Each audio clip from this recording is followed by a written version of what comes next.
Well, now something is coming on too strong, and I just can't seem to get along. I always try to write a song, but sometimes the words ain't coming out right. Just my niece has left tonight. Right as long as I've got a pipe.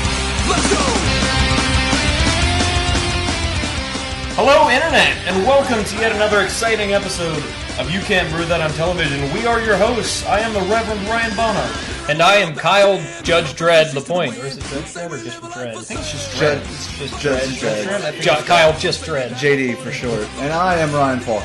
And we are here as we are on a regular basis to help you bridge the gap between beer snob and frat boy.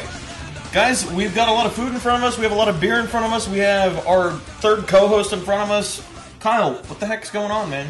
We have a big show with what's coming up right now, this coming weekend, the biggest show, the Bowl. The Puppy Bowl? The Puppy Bowl. The Puppy Bowl, yeah, on Animal Planet. The Puppy Bowl. Well, we'll also be talking about the second biggest show, which has gone away. Lingerie Bowl.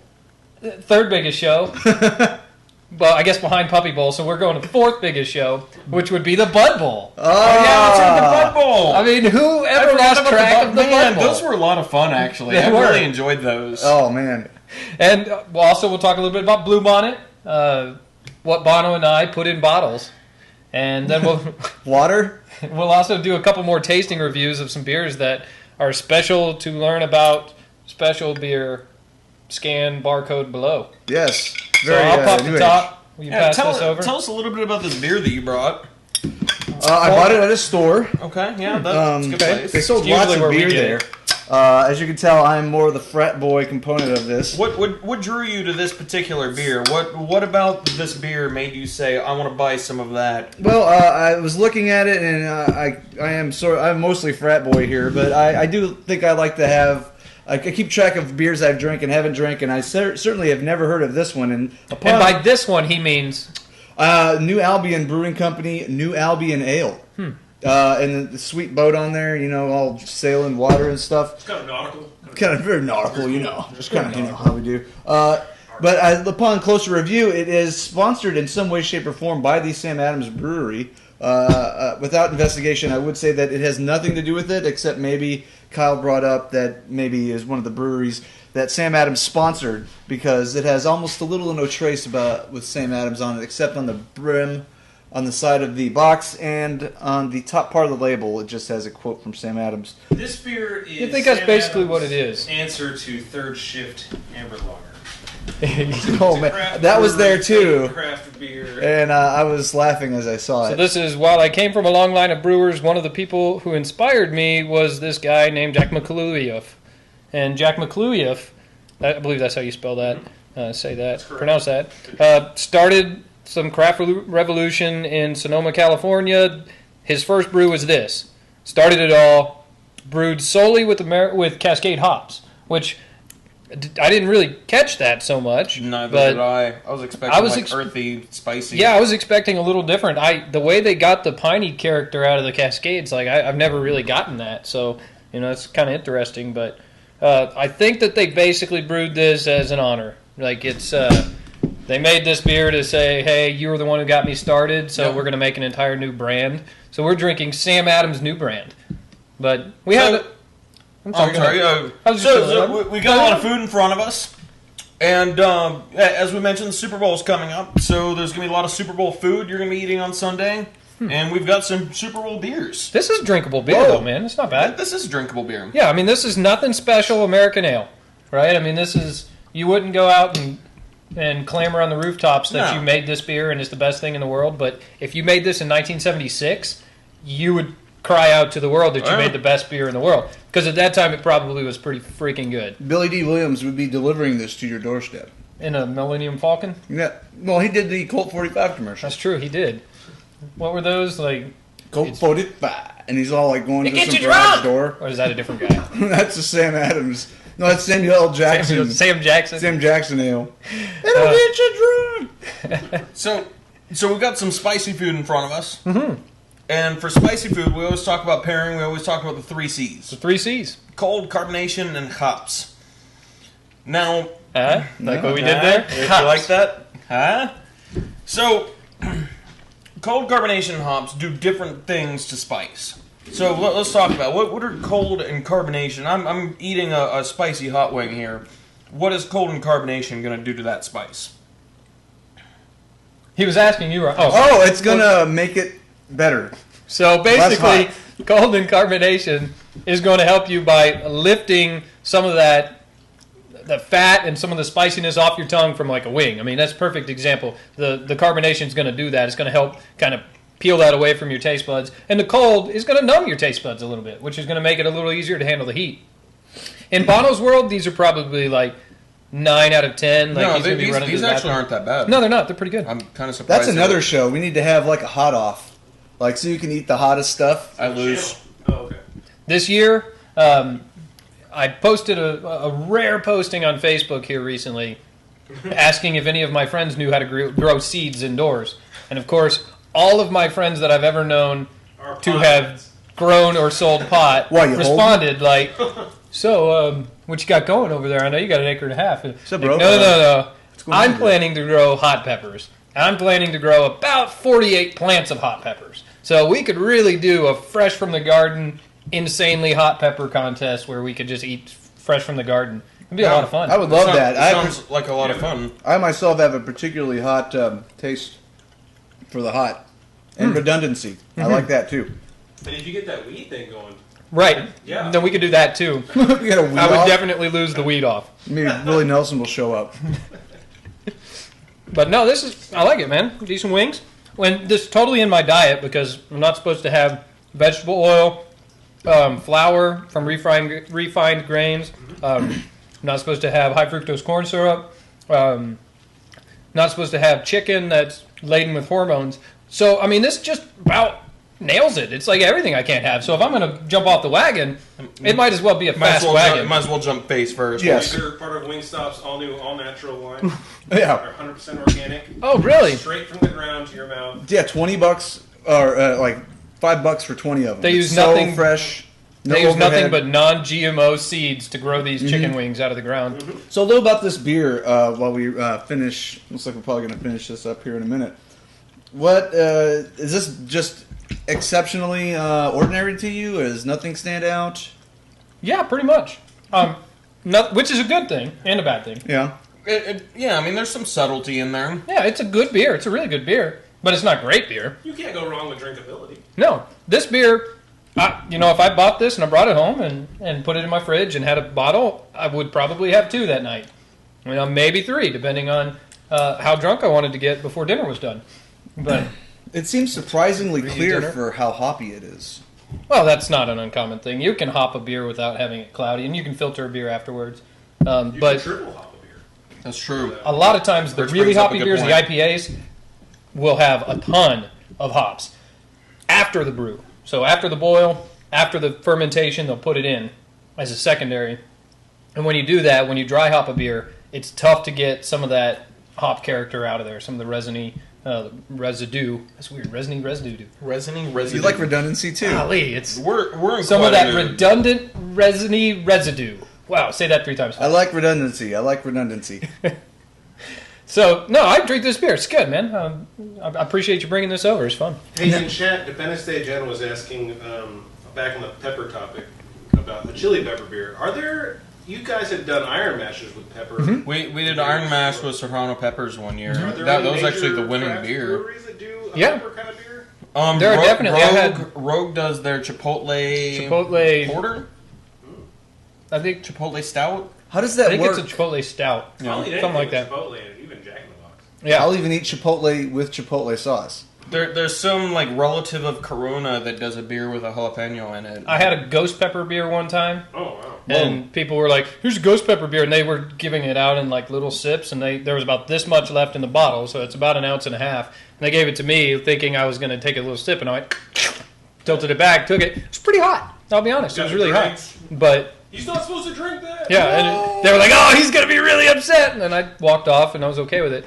Not nearly as hot as that pepper sauce, that East Armageddon that one of our watchers gave me one time after I mouthed off about how I can handle all this hot stuff, and he gave me something that's rated at like 5 million Scovilles, and it was stupid hot.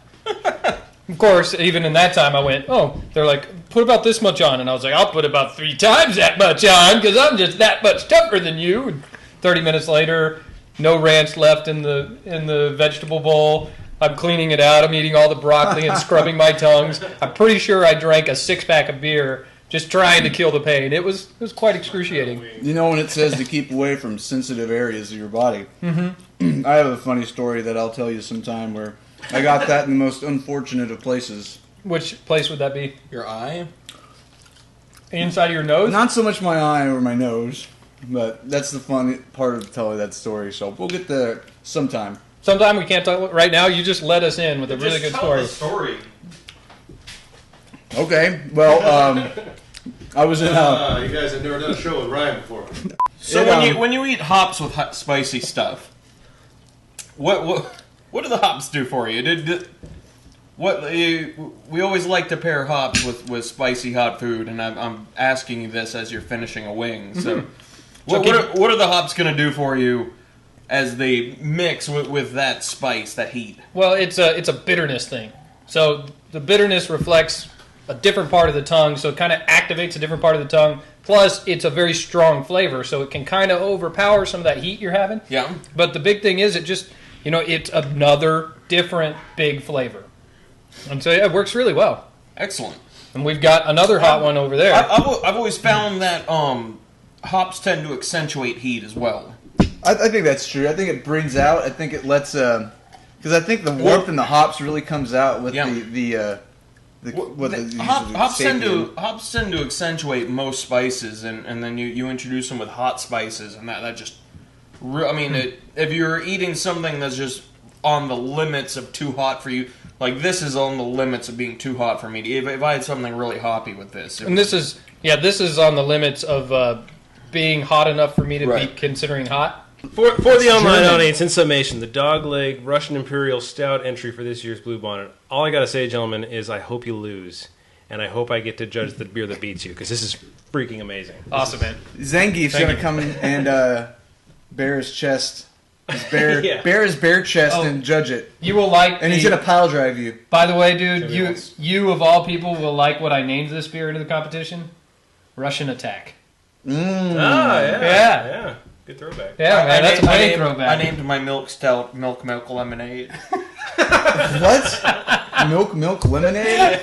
It's a very Asian name. Things I remember from the 80s. Good job, guys. We always... our names are pretty funny. We do... we're not going to put a beer in. Super Happy Lemonade Juice. In the craft beer world, most beers are puns. And right. You guys still managed to pull it We out. still find some that haven't been used. Okay, so I also... We were talking about... let me move this whiskey out of the way. 3 gallons on tap. So while we were also talking about Super Bowl commercials, one of the things that came up to me that was a seminal moment in my moment in American Indian moment? A seminal moment in American Indian history was the Bud Bowl when I was growing up. I love the Bud Bowl. And it went away, sadly, I guess, because the bit got tired and Bon was stealing caps over here. Ted likes to make stuff out of them. They're right his ear. I don't think they weren't in my hand. I didn't just pick she's them up. gonna want these. They were in Faulkner's. They were in my ears canal. They were in his been sitting ear there for a while. All right, so go ahead. Tell If us he had about the Bud spicy Bowl. food So in his Bud ears, Bowl. his ears would be burning. If you're at least as old as we are, and we suspect you are, you at least know what the Bud Bowl was. And about our age, that was about, we were like 11, 12, 13 maybe. Really old. And, I think that hit its target audience really well. Yeah, Us just look at us. We're 13-year-olds. totally drinking Bud Light. Look, man, when I get older, I'll wait 8 years before I drink that. Totally. And then I'm going to really like it.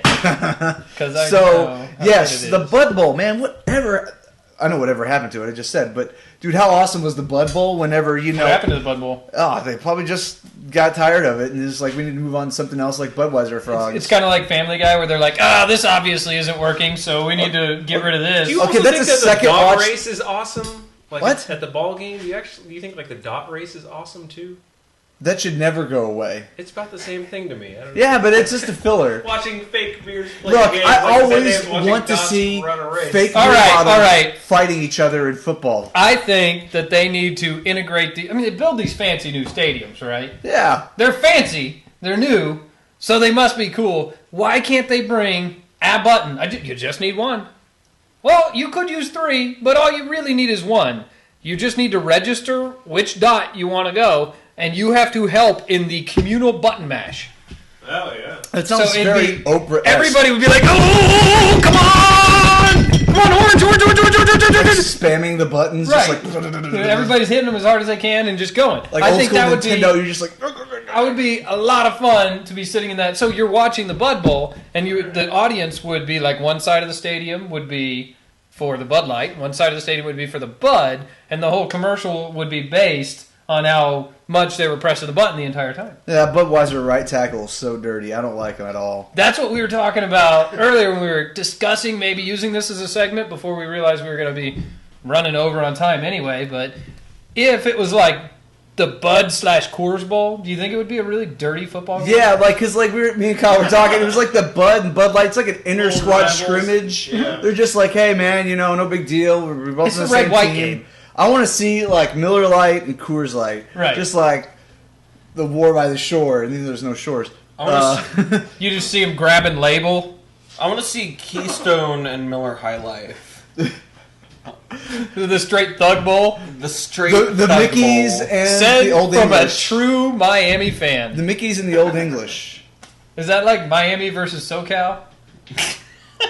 Don't you think that Bud would have their 32 ounces against up on the line of scrimmage? That would be a lot better if instead of all the same size bottle, Yeah, they had the you big had old your fat tall guys. boys that were on there, and then your running back was one of those little 7-ounce glasses or 7-ounce cans. No, the little lunch pail, like the ones you put in your lunch. You're like, oh, here's a beer.